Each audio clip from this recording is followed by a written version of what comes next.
नमस्कार दोस्तों, आशीष डहरी के इस ऑफिशियल यूट्यूब चैनल में आप सभी का स्वागत है। आज जानते हैं 2022 की गाइडलाइंस के बारे में। डायरेक्ट सेलिंग 2022 से कोई भी डायरेक्ट सेलिंग कंपनियां करोड़पति बनाने का सपना नहीं बेच सकेगी। 21वीं सदी की सबसे fastest growing industry direct selling business है। यहाँ पर कोई भी आम इंसान अगर मेहनत करके ईमानदारी से 4 से 5 साल काम करता है तो वह सफलता के हर ऊंचाई को छू सकता है। यहाँ पर आपके मन में एक सवाल आ सकता है कि अगर यह इंडस्ट्री इतनी अच्छी है तो फिर यहाँ पर इतना ज़्यादा धोखाधड़ी या फिर फ्रॉड कैसे हो जाता है।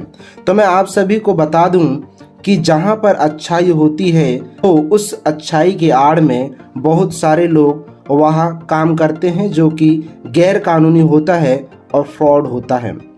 डायरेक्ट सेलिंग इंडस्ट्री में हर समय समय पर इसके नियम कानून में अलग अलग बदलाव किए जाते हैं। ऐसे ही एक बदलाव किया गया है जिसके बारे में मैं आप सभी को डिटेल्स से बताऊंगा कि आखिर वह बदलाव क्या है और डायरेक्ट सेलिंग कंपनी के लिए क्यों ज़रूरी है।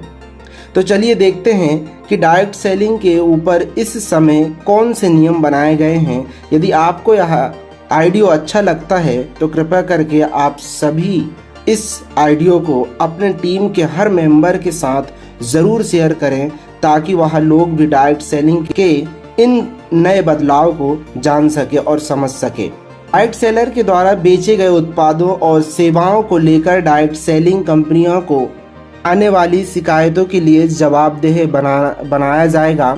उपभोक्ता मामलों के मंत्रालय ने उपभोक्ता संरक्षण यानी कि सीधी बिक्री नियम 2021 के अधिसूचना जारी की। इन नियम के दायरे में इन ई कॉमर्स प्लेटफॉर्म पर सीधे ग्राहकों को सामान बेचने वाले विक्रेता भी आएंगे। अब इस नए नियम के तहत डायरेक्ट सेलिंग कंपनियों पर नज़र रखने की जिम्मेदारी राज्य सरकारों को दे दी गई है। उपभोक्ता मामलों के मंत्रालय के एक अधिकारी ने कहा कि डायरेक्ट सेलिंग उद्योग के लिए पहली बार नियम कानूनों को उपभोक्ता संरक्षण मंत्रालय के तहत अधिसूचित किया गया है। अगर उन्होंने कानून का उल्लंघन किया तो कानून के तहत उन्हें दंडित किया जाएगा।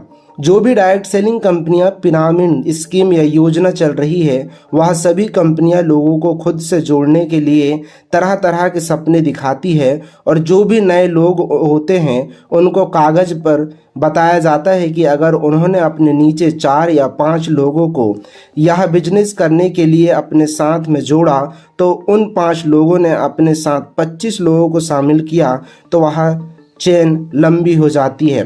यह चेन जितनी लंबी हो जाती है ऊपर वाले लोगों की कमाई और अधिक बढ़ जाएगी। पिरामिड योजना या पिरामिड स्कीम किसे कहते हैं? एक ऐसी योजना या फिर एक ऐसा स्कीम जिसमें किसी भी व्यक्ति को यह लालच दिया जाता है कि वह व्यक्ति अपने नीचे जितने लोगों को जोड़ता चला जाएगा तो उसकी कमाई उसके हिसाब से बढ़ती चली जाएगी।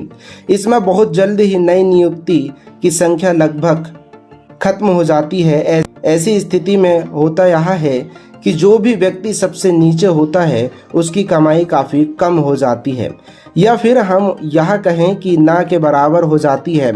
ऐसी कंपनियों में ज्वाइन करने में कई बार ज़्यादा पैसा लिया जाता है और इसके साथ ही इसमें ट्रेनिंग फीस, बिजनेस किट और मेंबरशिप फीस भी शामिल होते हैं। स्कीम क्या होता है और किस तरीके से काम करता है? डायरेक्ट सेलिंग के इस नए नियम के अनुसार किसी भी डायरेक्ट सेलर को किसी नए ग्राहक के पास जाने से पहले उसकी पूर्व अनुमति लेनी होगी। बिना पहचान पत्र का कोई भी डायरेक्ट सेलर किसी भी ग्राहक के पास नहीं जाएगा। विक्रेता अपने ग्राहक से ऐसा कोई वादा नहीं करेगा जो उसकी कंपनी पूरी नहीं कर पाए। विक्रेता को डायरेक्ट सेलिंग कंपनी से किसी भी तरीके का कोई सामान या सेवा की बिक्री का लिखित कॉन्टैक्ट करना होगा। विक्रेता अपने ग्राहक को डायरेक्ट सेलिंग कंपनी का नाम और पता बताएगा। विक्रेता अपने ग्राहक को बिक्री, भुगतान, रिफंड और उपयोग की शर्तों के बारे में विस्तार से बताएगा। जो भी डायरेक्ट सेलर है यह सुनिश्चित करेगा कि ग्राहक को सही और वास्तविक सामान मिले। विक्रेता अपने ग्राहक की निजी सूचना कहीं भी अन्यत्र जाहिर नहीं करेगा। इस ऑडियो में हमने जाना कि 2022 से कोई भी डायरेक्ट सेलिंग या नेटवर्क मार्केटिंग या फिर एमएलएम कंपनी किसी भी ग्राहक को करोड़पति बनाने का सपना नहीं बेच पाएगी। कोई कंपनी किसी भी तरीके की त्रुटि करती है तो उसको दंडित किया जाएगा और अब हर डायरेक्ट सेलिंग कंपनी के ऊपर राज्य सरकार भी नज़र रखेगी, क्योंकि इसकी देखरेख की पूरी जिम्मेदारी राज्य सरकार को भी दे दिया गया है।